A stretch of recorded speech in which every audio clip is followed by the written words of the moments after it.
Hi y'all, welcome to my channel. Welcome back, welcome.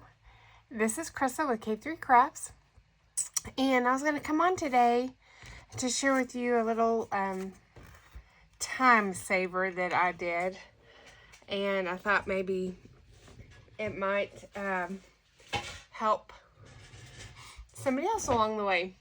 So I had signed up for our courtesy committee at work, and part of what our courtesy committee does is we recognize everybody's birthday. We have about 80 staff, and anyway, so we recognize everybody's birthday, and one way that we do that is we give a birthday card, and inside the birthday card we do a little $5 gift certificate to a local tea place in town. And we do, we contribute to the courtesy committee through a payroll deduction thing. So we also do meals and different things like that. So anyway, when I signed up for the courtesy committee and we talked about doing the birthday cards, I told them, oh, I'll make the birthday cards. That'll help save money.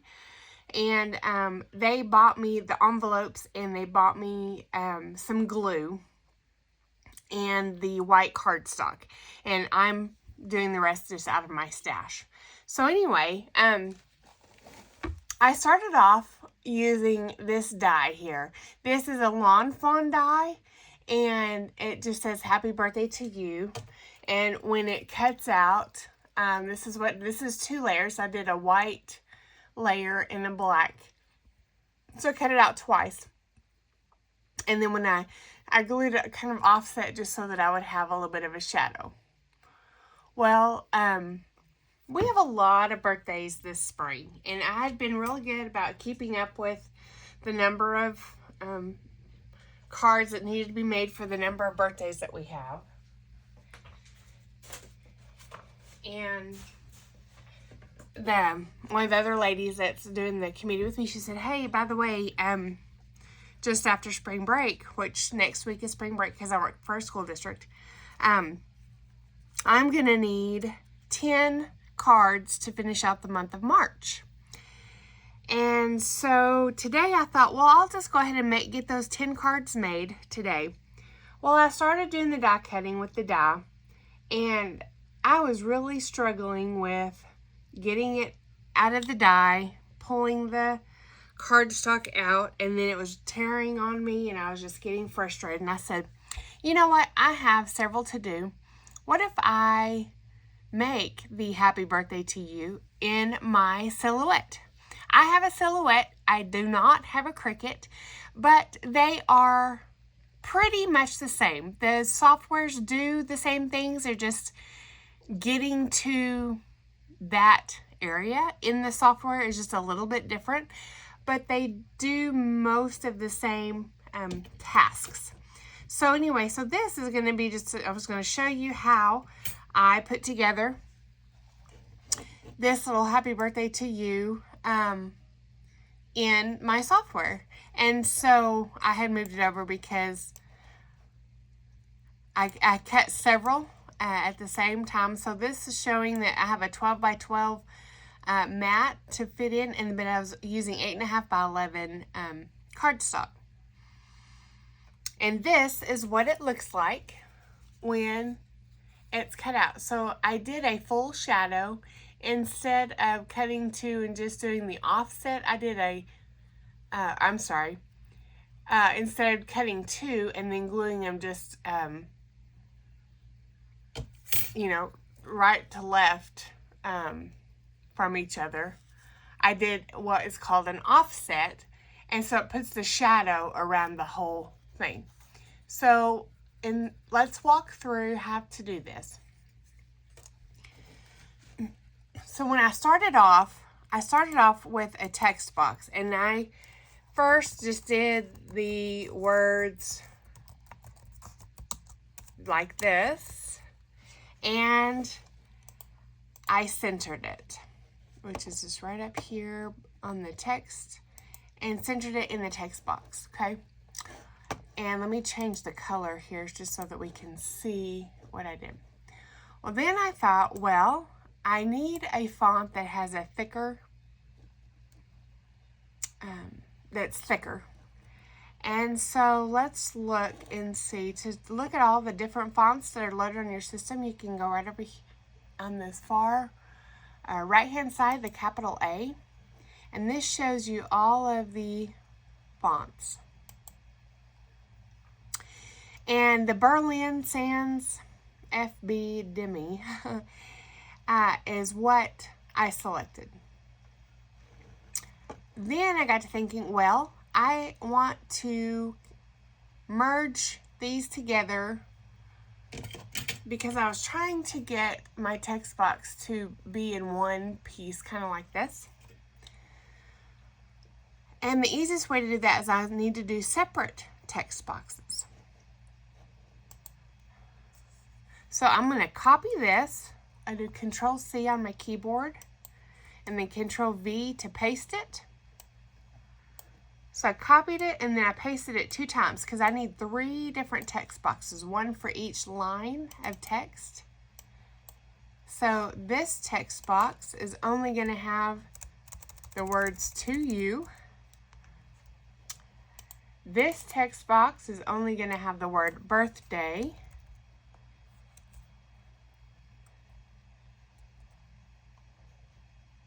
Let's click over here. And then this text box is only going to have the word "happy." So I'm just deleting there. All right, so now I've got happy, birthday, and "to you." And I think I had 2 spaces here, so let me take one of the spaces out. There we go. All right. And so now what I did is I just kind of put this down here and overlapped them. I'm going to zoom in a little bit so we can see a little bit better. And I just wanted them to touch so that we can weld them. And I lengthened that one just a little bit.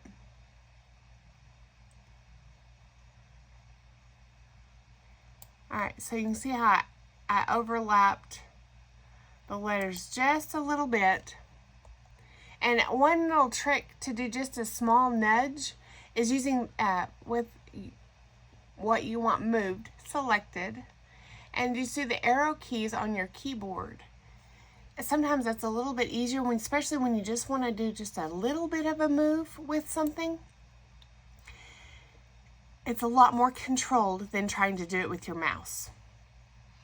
So what I want to do now that they're kind of overlapping is I don't want the top of the T cut here because it would still separate everything out. So we're going to weld these together. So what we need to do is make sure all of it is selected. You go up here to Object, Modify, and Weld. And what the weld does is now it has joined, like for example, the P and the D right here. There's no more cut line right here that was at the bottom of the P and the top of the D.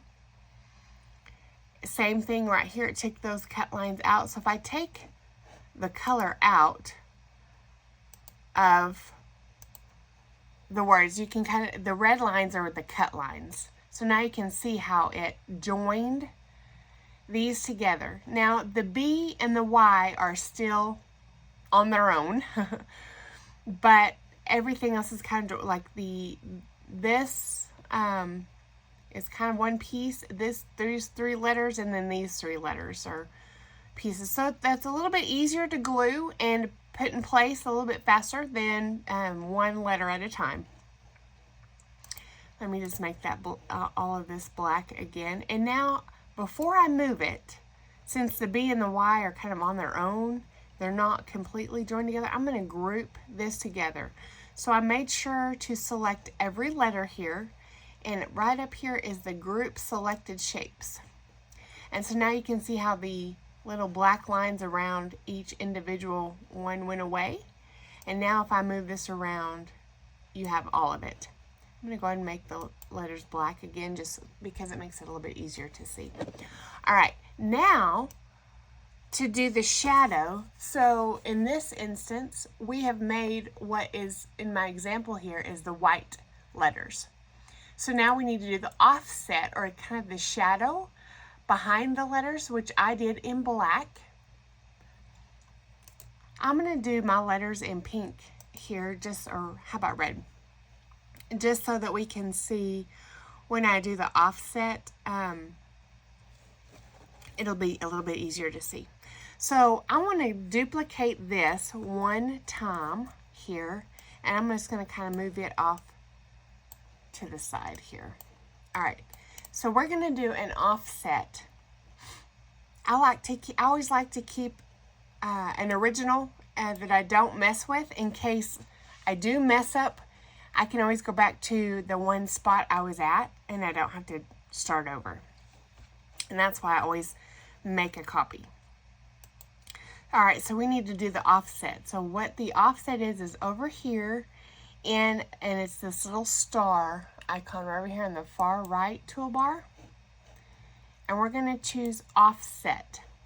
Now you can see this little thin red line around everything. That is what the offset's going to be. Now I don't like that big of an offset. The amount of offset that I did was 0.075. So right over here in the distance, oops, I touched the screen.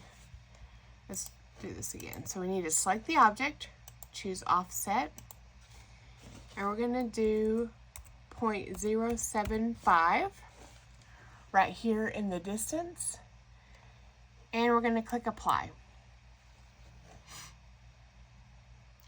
And to show you what that does, I'm going to make it black so we can see it a little bit easier. So now do you see? And it's a totally separate from the letters. And that's how you do like the shadow or the offset.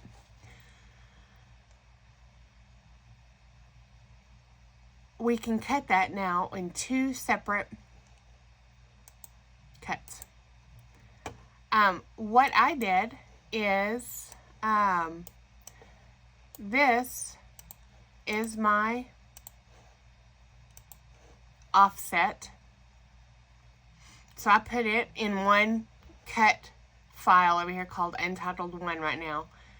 And I brought it over to my cutting mat. My black cardstock, I have 12 by 12 cardstock. So I left my paper size, which is the white. My paper size is 12 by 12 and my cutting mat is 12 by 12. Let me see if we can get this. There we go. And the easiest way to know how many I can fit on my mat is to let it automatically fill the page with my design. So I select it and I go up here to Object, Replicate, Fill Page. And there you can see it puts 8 on my page. And so now I'm ready to cut these 8 at a time. If I send it to my cutter, which I'm not going to do right now, but you always want to make sure that you select the correct media that you're cutting. So if you're cutting cardstock or vinyl, those are the two most common that I use in my software. But I'm using cardstock plain. And I have the auto blade, so it auto adjusts what it needs for the depth based on my paper or vinyl that I'm using here. And it says my machine's unavailable because I did unplug it. But so you choose this, and so this is the only thing I usually change is just my media over here, and then I click send and send it to my machine.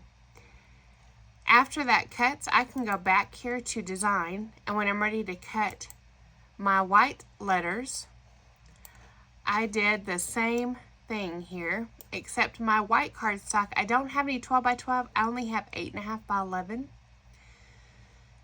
And so on my page setup over here, this is where I change the on media size between letter and 12 by 12. Just so that it shows you here where the paper will be so that you can align your cuttings so that you don't get off where the paper ends. And so I did the same thing with this one. I put the first one here and I went up to Object, Replicate, Fill Page, and I can get 6 on a page with 8.5 by 11. And so this is what the shadow looks like when it cuts. It's all one piece, and it has just the little, like, my little O here. I didn't get that out, but this is what my little shadow looks like. And I don't have any more of the white letters because I glued them all down. I miscounted and cut one more of the shadow than I did the letters. But I just went through and lined up the letters. I stuck down the B first because it was by itself, and then my HIRTO were all one piece, so I glued those down. Then my APTHY was welded together, so I glued those down. The PDO, the YAU, and then the Y. So it really went together pretty quick. Let me show you the cards that I made. So here it is on the card, and I tried to make them pretty simple with doing the strips of paper. I just cut several papers in the diagonal. Actually, it is a die. It's a Lawn Fawn die that cuts it has the stitching around the outside edges, and it cuts it in the strips. And so I did cut several different pieces of paper out of this die, and I believe, I'm just gonna see if I could. Yeah, here's the die right here. This is what the die looks like. And so it cuts the papers in the strip, and the overall size is your 4 1/4 by 5 1/2, an A2 size card. So here's just a few of them. Let me go ahead and shut my computer lid here, and so might be a little bit easier to see. So I've got red, and I've got this one, and a purple one, and I did a lime green, and I did this one, and this one. I tried to also have some colors that would go for men as well. And then I just added 3 little bling around the sentiment, happy birthday to you. And these are just duplicates of ones that I already did. So those are the cards that I made. But I just wanted to come on and show you my trick that I did with my silhouette, so that it made it a lot faster for me to get the die cut, the words done, because I was really fighting that die. I like this Lawn Fawn die. It works really nice, but I don't know why, but it just was giving me fits today with die cutting and then trying to pull the cardstock out of the die to get it out so that I could stick it on. So anyway, I hope you have a great day, and please be sure to like the video, and I hope you have a wonderful day. Bye.